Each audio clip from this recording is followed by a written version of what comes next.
Perfect. Good. Just double checking. So Revoke was started in 2019. And back in that time, crypto was a lot smaller than it is now. I created this slide to kind of like show the extent of what existed. So you had Uniswap, you had ENS, Maker, and like DAI stablecoins. You also had OpenSea, but just not that many NFTs actually to sell on OpenSea. And the total TVL was a fraction of what it is today or what it was at its peak. And there was no way to revoke allowances. And so then in October of 2019, I visited Osaka for DevCon, the big Ethereum conference. And there I met this guy, Paul Berg, who is the founder of Sablier, which is a DeFi project for money streaming that you might have used or might have heard about. And he gave this presentation sort of about the risk of allowances. And what prompted him to do this talk is that while he was developing Sablier, the early versions, at some point during like testing on testnet, he discovered a bug in the smart contract that didn't only put the funds at risk that were deposited into the smart contract, that were like deposited into Sablier, but also the funds that were still in users' wallets. And that is the biggest risk of allowances, is that you kind of feel like the funds that you have in your wallet, like the tokens and NFTs that you just have in your wallet, that they are safe. While if you maybe deposit some funds into a smart contract, you kind of more understand like, okay, I'm sending this somewhere. There are some risks involved with that, but maybe it's less clear what the risks are for these kinds of allowances. And so 1 week after DEFCON, after talking with Paul and just processing sort of the risks there, I created the first version of Revoke.cash, which looked a little bit like this. And I have to say, I made these screenshots recently. So not everything still works because it used some different services that don't work anymore. But as you can see, it was just a big list of your tokens, and then every allowance displayed like this. So super basic, but better than nothing, right? And then over sort of the time that followed, Revoke kind of grew into something a bit more easier to use. So added these sort of icons, adding a logo, adding ways to update your allowance as well rather than revoking it completely. And adding this feature where you can enter an address rather than having to connect your wallet all the time. Then, of course, in 2021, we saw NFTs really take off. So, and just like for just fungible tokens, regular tokens, NFTs also have allowances that also probably you want to revoke. So that's when I added this option to sort of switch between NFTs and tokens. And one other thing that the past few years have brought is multi-chain. So in 2019, essentially the only thing, the only smart contract chain that people were really using was Ethereum. But today there are so many chains with different users. You have Binance Smart Chain, Avalanche, Polygon, Phantom, also like layer 2s like Optimism and Arbitrum that get a lot of users. So it's important to support all of that, which is what I worked on last year. But then, as you can see, a lot of new things were added to Revoke.cash, but in its essence, it wasn't that different from the website that I created in 2019. Whereas the crypto ecosystem had changed a lot in those years, and that's sort of where the recent big overhaul came from. As you can see, like, this is still, you can't really sort, you can't really filter. So that is where sort of the Revoke.cash that I just showed you came from. As I said, when I showed you guys that is, if you go to these phishing websites and you're scared that you might have signed something, you definitely want to be able to sort by date, right? You want to just see, what did I do today, rather than having to, go through this whole list and check, when, I have no idea when this happened. So, and that's kind of where we're at now. There's still some changes since this screenshot, of course, from last January. But yeah, that's kind of the progression that we've had. And as I said, or maybe I didn't say, when I created that first version in 2019, the main thing that was on my mind was kind of like what happened with SushiSwap recently. You have a lot of these DeFi applications, a lot of these big projects that that are all established and they're all trusted, but even these big trusted projects can still have bugs. Nobody is perfect, so it's very possible that these smart contracts might have a bug that maybe even 2 years down the line might get exploited. And in those cases, you really don't want to have your entire wallet be exposed to those attacks. And in the past years, we've seen a few different of those hacks. I think one of the biggest is this one, the Furor combo hack, which happened in 2021, over 2 years ago now. But back then, I think that was a very big sort of like that really showed the importance of these like allowances and the damage that they can do.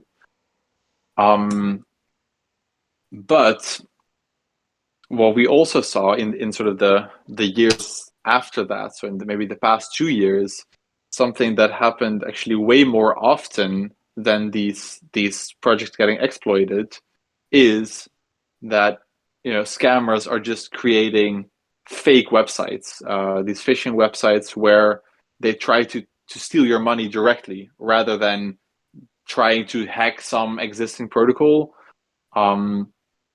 With websites like these, where that they say, connect your wallet and claim your airdrop, or stake your tokens and farm other tokens, mint NFTs, things like that, which all sort of play into the FOMO of crypto users, where people think, I have to be fast, I have to connect my wallet, click mint or click claim and sell this or make a lot of money.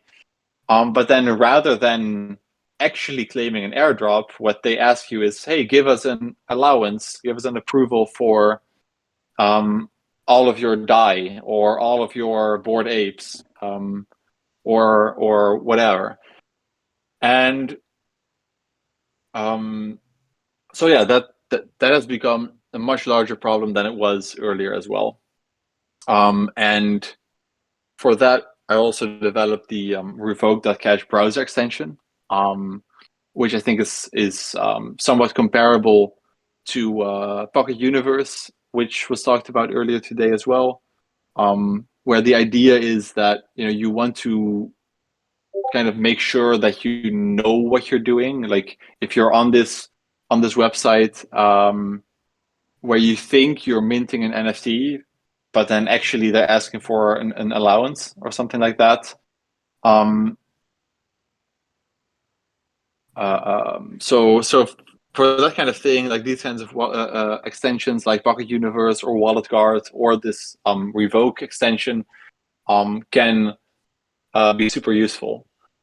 And so just to touch on how the Revoke extension specifically works, is you install it, it just sits in your browser, and where Pocket Universe or Wallet Guard, they simulate every transaction and show you exactly what's going to happen in every transaction. The Revoke extension does it a bit differently. So it doesn't actually pop up on every transaction that you do, but it tries to do some analysis on the transaction and only warn you on some specific things that are often used by scammers. So whenever you're doing an allowance or whenever you are listing NFTs for sale, these kinds of things are used a lot by scammers.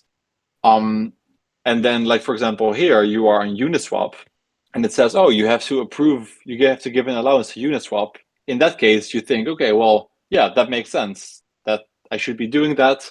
But then in this case, where you think you're claiming an airdrop and it's asking you for an allowance, in those kinds of cases, hopefully this warning would help you not do that. And so that's kind of where that comes from. Well, we kind of swapped the presentation because we already did demo time before this. But yeah, I guess that is sort of the story of how Revoke.cash started and how it evolved as well, and sort of the state of scamming and all that.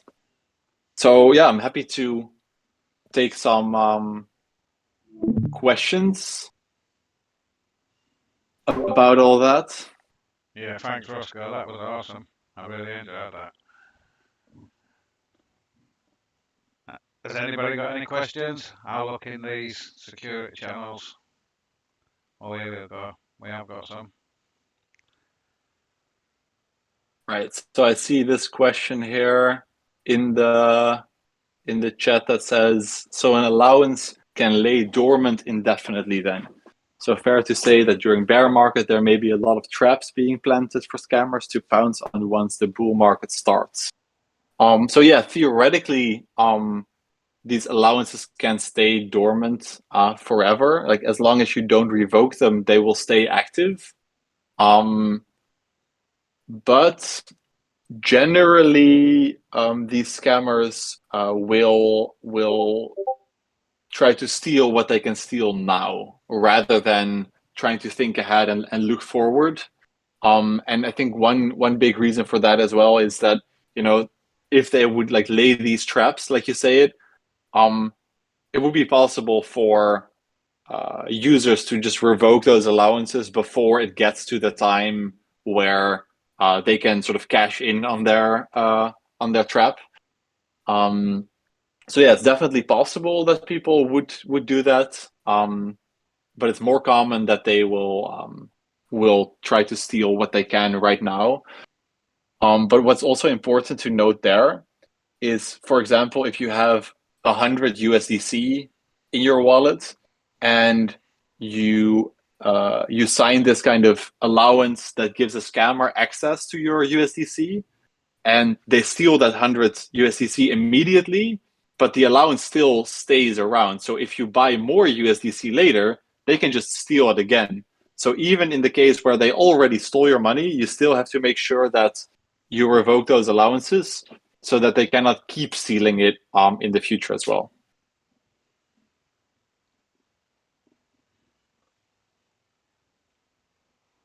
Yeah, cool. I've got some questions here. Sister Blockchain has asked, when you list an NFT in Revoke, that project has unlimited access on OpenSea. Do the project owners have access to all of your NFTs? This has always been confusing to me. Even if you sell the NFT, it still shows in Revoke. Right. So yeah, when you give an allowance, for example, to OpenSea to sell your NFTs, they always ask for an unlimited allowance.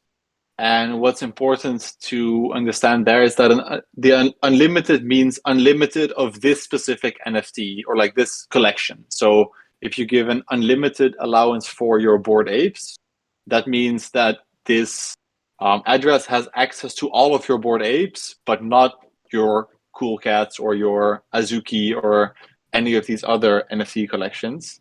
But they do have access to all of your Bored Apes, so not just one, but all of them. And so yeah, even if you sell the NFT on OpenSea, then the allowance stays.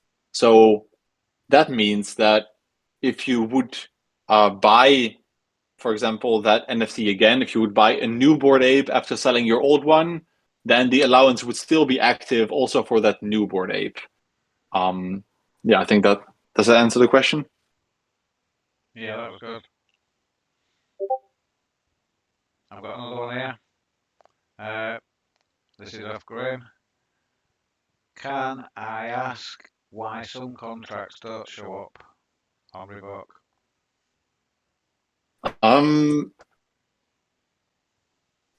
They should all show up on Revoke.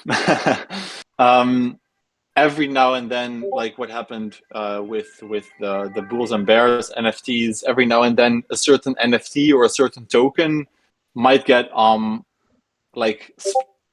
filtered because of some like rules. But yeah, in that case, that should be corrected. But also but like your allowances should always show up for those things. Perhaps if you have any examples of where you see any missing contracts or whatever, that would be great. I will also share a Twitter thread that I shared recently that might explain. Okay, cool. Yeah. Oh yeah. So the bear and the bull. In that case, it was there was an issue with our spam filter. So we tried to remove like spam tokens from the account, and in this case, the filters were just too strict. So I made them a lot looser, and that means that hopefully fewer legitimate projects will end up missing. And then I'll also share this Twitter thread that I posted recently, which kind of talks about why there might be discrepancies between other revoking tools and Revoke.cash. But that's unrelated to this question, but that's also a question that gets asked a lot. So hopefully that thread can sort of help answer that as well. Yeah, and I'd like to say as well that when our token didn't come up, I just came into your Discord, and within an hour or so, you'd sorted it. Yeah, I try to be responsive, and if there are actual issues with the website, then of course that should be resolved fast. Yeah, let me see if I can find it. I think that's it for the questions. Oh yeah, I've got another two. Yeah, I see here in security questions, one other that we maybe glossed over was said when I list on OpenSea, it asks for access for all NFTs of that project, which I hate. Probably to decrease gas, best to use a separate wallet for marketplaces. And this is actually sort of also a limitation of the ERC 721 NFT standard. They essentially it's almost impossible. It's practically impossible for marketplaces to ask for individual NFT allowances. So they always have to ask for your all the NFTs for a certain project at the same time, which I agree is a very, very bad practice. And so I really like the suggestion that DA made here. of using a separate wallet for marketplaces, where you can just send only the tokens that you want to sell to that wallet, and then at least the rest of your tokens from that collection won't be at risk. Yeah, cool. There's a couple of questions in the voice channel chat now as well. Cool, I see them. Yeah, so let's see. There's one question that says the last part about known scam scenarios. That's about the browser extension, I think, where I was talking about how the Revoke browser extension looks at a transaction and gives a warning when it matches certain known scam behaviors. How are you gathering that info, or what scams are trending, and are you incorporating AI in any way? So right now, this is sort of like a manual list. So there's like in the code of the browser extension, there are certain patterns that we look for, and these patterns are sort of manually programmed. Like, okay, well, these patterns we know scammers use, and if scammers come up with new ways to scam, then we have to add these patterns as well. But what we found is that most, or like essentially all scams use the same patterns, and even if if it's like different from scam to scam, the patterns are the same. So they all use allowances, for example, or they use these NFT listing signatures. And so there's a few more classes of scams that you can kind of put almost every scam into. And so that is why for the Revoke extension, that is sort of the way it works. And I think that is also why having sort of Pocket Universe or Wallet Guard next to the Revoke extension can also make sense, because Pocket Universe and Wallet Guard, they will like tell you exactly, what's going to happen. These assets are going to leave your wallet, these are going to enter your wallet. And they also already tell you about like these potential scams. But then if the Revoke extension pops up, you just know sort of, oh, this is something I have to pay attention to. Because it doesn't happen every time; it just happens sometimes. So that's sort of the idea there. So yeah, we definitely recommend using both, actually, both kinds of extensions. Oh yeah, and are you incorporating AI in any way? Currently not, but I think that is super interesting. And actually, on a project that I worked on in the past, we were actually looking at using AI to sort of classify transactions and classify transaction behaviors, which is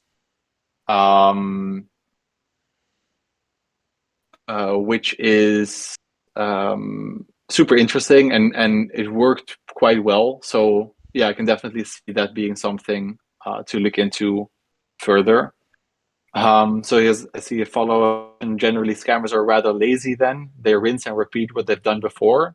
And so I think, yeah, on one hand, they are probably a bit lazy. If it still works, it still works. People are still falling for these scams, unfortunately. But so they keep doing that. But also there is sort of a limit to how you can scam people. So for example, allowances are one way. And then these OpenSea listings, those were kind of like a new way to scam people when OpenSea became bigger. And then we saw the same thing for Blur or for these other kinds of marketplaces. So there's also like technical limits to what can be done as to scam people. And so for that, for like the browser extension, I also try to sort of look ahead, not only at like what scammers do today, but like what they technically could be doing tomorrow.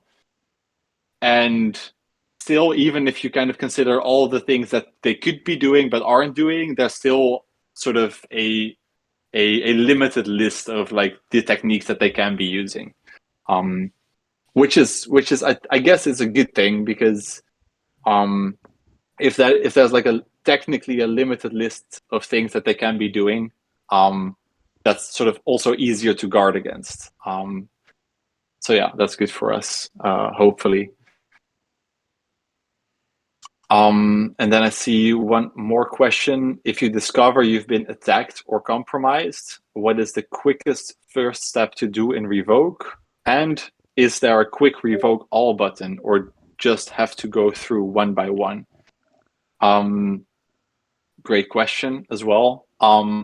I saw that also in the security questions channel here. The flowchart that I made some time ago was shared as well, which kind of helps you diagnose what happened to your wallet. So you could look at that flowchart for sure, and it will give you some steps and some like diagnosis of what probably happened there, or what might have happened there.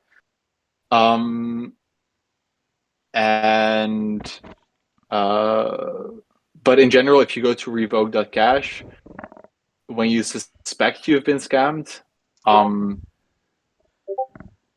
one of the what I would recommend is definitely sorting by date, as I showed earlier. Because if you sort by date, then at least you see, what might be a possible malicious allowances. Because especially if you go to these phishing websites and you interact with them, and you interacted with them today, then also the allowance that it might have requested will show up as being approved today. So I would definitely do that. And so looking at it like that, you also don't necessarily need to revoke all of your allowances when something like that happens. But to be safe, maybe a bit more than just today, but you can perhaps try to revoke the last week's worth of allowances. And then sort of the follow-up question, is there a quick revoke all button? There isn't, and there's two reasons for that. So it would of course be great if you just have one button, one transaction to revoke, to just like clear your entire wallet, but that is technically impossible because of the way allowances work. So the way that allowances work, you have to approve every allowance one by one, and you have to revoke every allowance one by one. And then there would be another option where you could still have a revoke all button, but it would be separate transactions. So you would still have to click through like 20 MetaMask pop-ups, and that would be technically possible. But the reason we don't have that is also because there's a lot of phishing websites that try to impersonate Revoke.cash. And if we kind of normalize this behavior of having 20 MetaMask pop-ups, then you're probably not going to really pay attention to what you're saying, which could potentially be super devastating if you go to like a fake Revoke.cash website and you think, oh, this is Revoke.cash, I want to revoke all, and click 20 times yes, and then lose a lot of funds. So that's why we don't really have that kind of thing implemented as well. But yeah, as I also mentioned before, if you usually you won't have to revoke everything when something happens. Yeah, and we're also working on adding additional features to make it a bit more clear, which ones you might want to revoke. So sort of like a risk assessment. And so that should also help with that. Like, if you see that an allowance maybe has a high risk, you should probably revoke it. A low risk, you probably will be okay with not revoking it. Things like that, yeah. I see another question that says, I see that NFTs we stake are also on there. Are projects able to have access to transfer or have access to any other NFTs? I'm not entirely sure what the question is, but yeah, so whenever you want to stake an NFT, for example, you also have to give an allowance to wherever you're staking it. So really, anytime you want to almost do anything with a token or an NFT that isn't just plain transferring it, you will have to give an allowance, really. So also when you're staking your tokens, for example, to get something in return. I think one thing to note about this kind of staking is that you can give the allowance, stake your tokens, and then revoke the allowance again while your NFT is still staked. And revoking the allowance won't change the fact that your NFT is still staked. So if you have a lot of NFTs and you only want to stake a few of them, but you don't want to sort of expose the rest of your wallet to that risk, that could be a good way to do that. And then the question here was, are projects able to have access to any other NFTs? And if I'm understanding correctly, I'll say no. So if you give an allowance to your Bored Apes, for example, then this allowance only has access to your Bored Apes and not to any other NFTs. But this allowance will have access to like all of your Bored Apes. So if you stake one Bored Ape but you have 10 in your wallet, then this allowance does have access to the nine others. And yeah, so you can revoke staked NFTs, but they will still be staked. And you can also withdraw those stakes. Like, of course, depends on like what the staking rules are. But you even without the allowance, you can still also withdraw the staked NFT. But if you want to stake more NFTs, then of course you will have to give a new allowance if you revoked it. Yeah, cool. I like that answer. There's also another question here, was any plans for mobile, iOS or Android apps in the future? All right. Yeah, there's no plans for mobile apps right now. And I think, it's this kind of system, like we have with the browser extension, is just it's a lot harder to do on mobile, a lot more work. I know that, for example, the Pocket Universe guys are working on doing mobile. So, and I think I've talked with them, and the way they're doing it makes a lot of sense to me. So perhaps there could be a way to do something similar in the future as well. But I think in general, I think it's good to mainly use like desktop or like browser based wallets for crypto.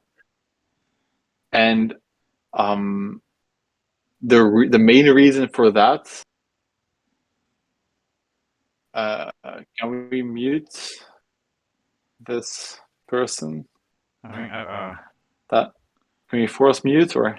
Long Hyper, mute you. I've done him. All right, nice, thanks.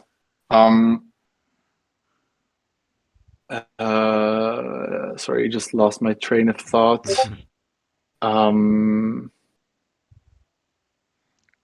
What was I saying? Oh yeah, I was saying I recommend using a mostly like a computer, and I think the main reason for that is like, one, that you have these kind of extensions that can help you on a computer, but also you have less risk of sort of losing your phone, or this doesn't happen a lot, I would think, but you know, if you get like robbed or something on street, then it's probably best if you don't have any super valuable crypto wallets on your person, like on your phone. That's kind of like my ideas around that. But I know that a lot of people prefer using crypto on their mobile, and that's also perfectly fine. But yeah, so there's no immediate plans to offer support for that, unfortunately. On the browser extension side, of course, the Revoke.cash website fully works with mobile as well.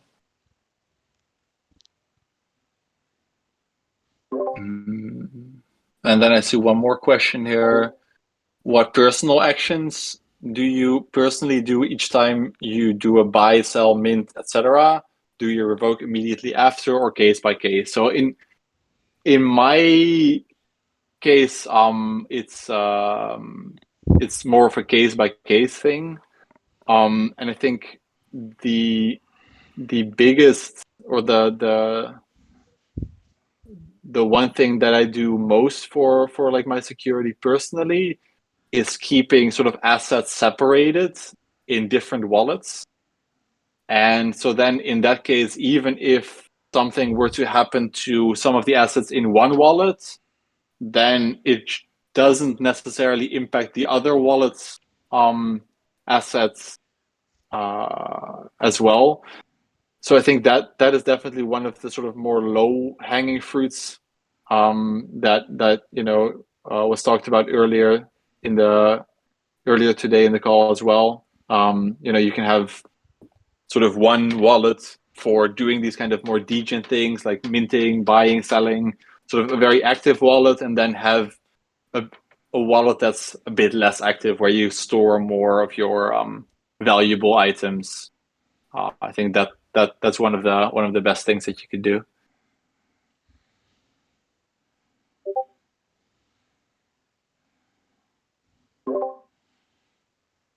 Yeah, thank you.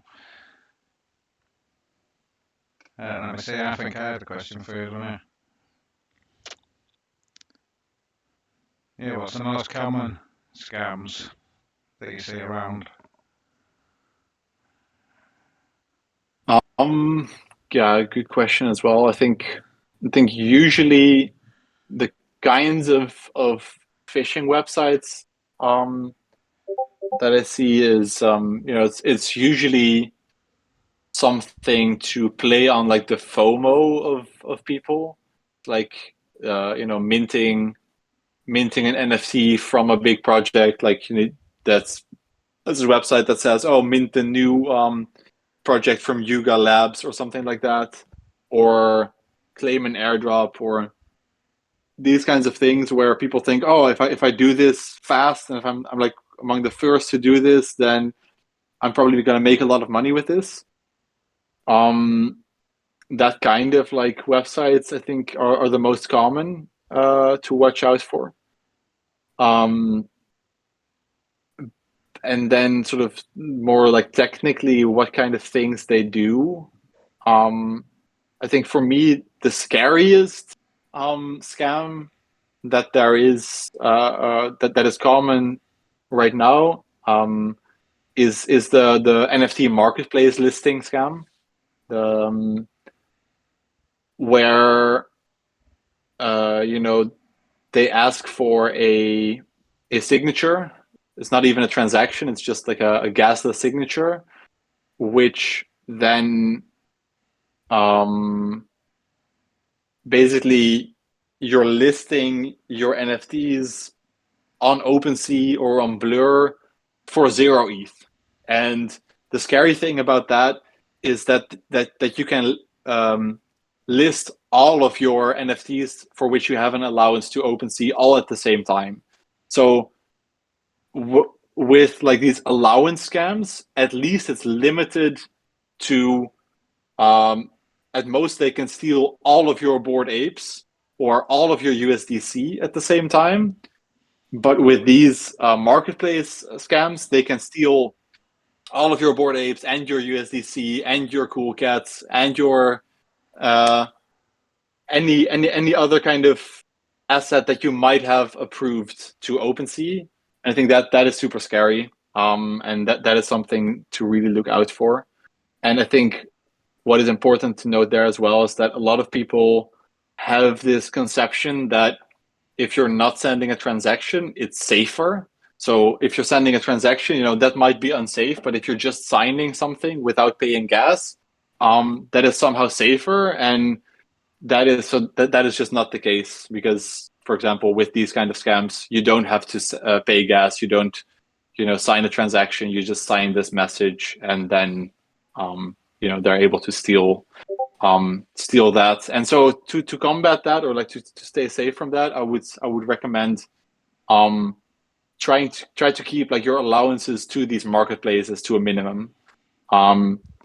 So of course you need to have these allowances to sell on a marketplace, but then if you have an NFT collection that you plan on holding for longer and you don't plan on selling anytime soon, but you still have an allowance, just revoke those. Just revoke those allowances that you have to OpenSea or to Blur or to any of these kinds of like NFT marketplaces, because that can already very, very much limit the damage. And again, you can separate them assets as well. So you could like the ones that you want to sell, put in a selling wallet, and the board apes you want to keep in your storage wallet, and then you're only putting the risk on the ones that you're selling. Yep, exactly. So I think that would be the best advice. I see another question here. Can you revoke and get rid of those annoying dust tokens / NFTs that keep showing up? And unfortunately, the answer is no. And the reason for that is that, anyone, like in crypto, anyone can create their own token or create their NFT, which is great, because, anyone can do that. Like tomorrow you can think, oh, I have a great idea for a token or a great idea for an NFT, and you make it. But at the same time, it's also not that great, because also scammers can do that. So they can just create like the spam NFT and send it to your wallet. And like you can send it away from your wallet usually. But that is also like, ideally you just don't want to interact with these tokens that you don't recognize at all. Because usually the way this works is that they send you these tokens to your wallet, and then you try to interact with them, like you try to send them or sell them or something like that. And usually the transaction will fail, and it will the error message will say something like, oh, you first have to activate this token on, and then some website, and then they try to make you go to that website. And if you go to the website, then they will try to scam you there. So the best thing to do with those kind of like spam tokens, like you said, the annoying dust token NFTs, you just have to ignore them.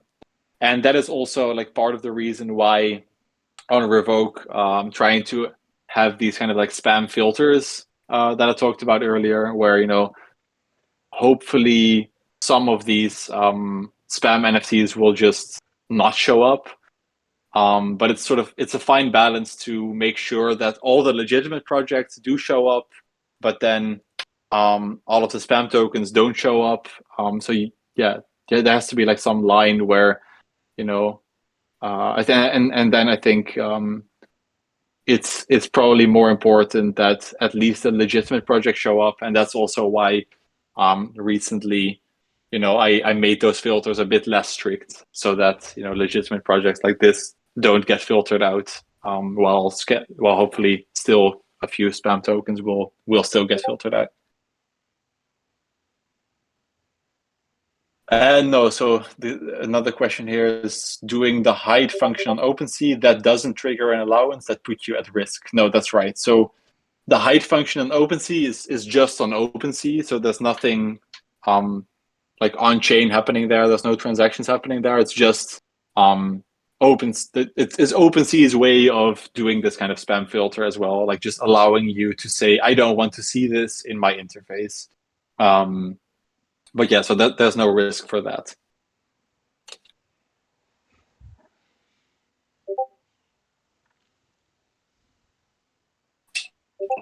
Another question on mint tonight. I'm the original holder of Alpha Pass. I get free claim.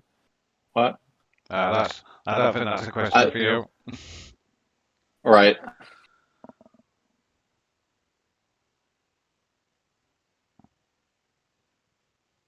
These are great questions, by the way.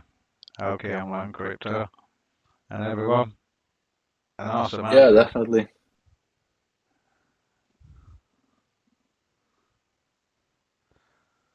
I think that's it. I think we've gone through all questions. I can see some typing going on.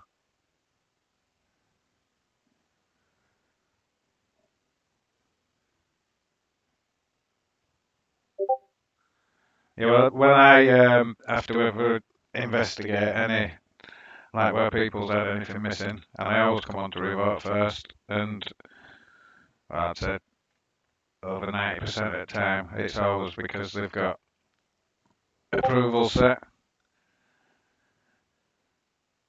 Yep. So yeah, just using Revoke's so important.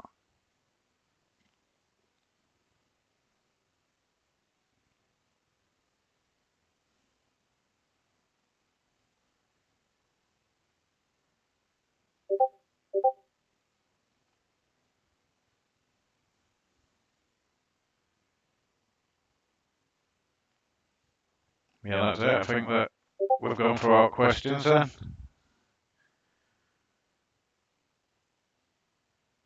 Sounds good. I'll quickly put my to-do list up. I'm going to add onto it now, onto my class to put your Revoke extension on.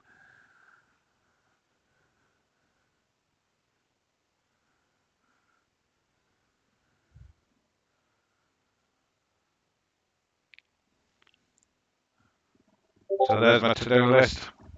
Install Pocket Universe. Visit Revoke.cash. Bookmark regular transactions. Keep your OS and browser and other apps up to date. Set up two-factor authentication or multi-factor authentication. And of the places we use regularly, Discord, Google and Twitter all have 2FA. And I'd recommend setting that up. So cool, everyone. Thanks for attending. Thanks, Roscoe, for coming. That was awesome. Yeah, thanks for having me. Yeah, it was brilliant. So yeah, thank you. I'm going to shut stream down now. See you later.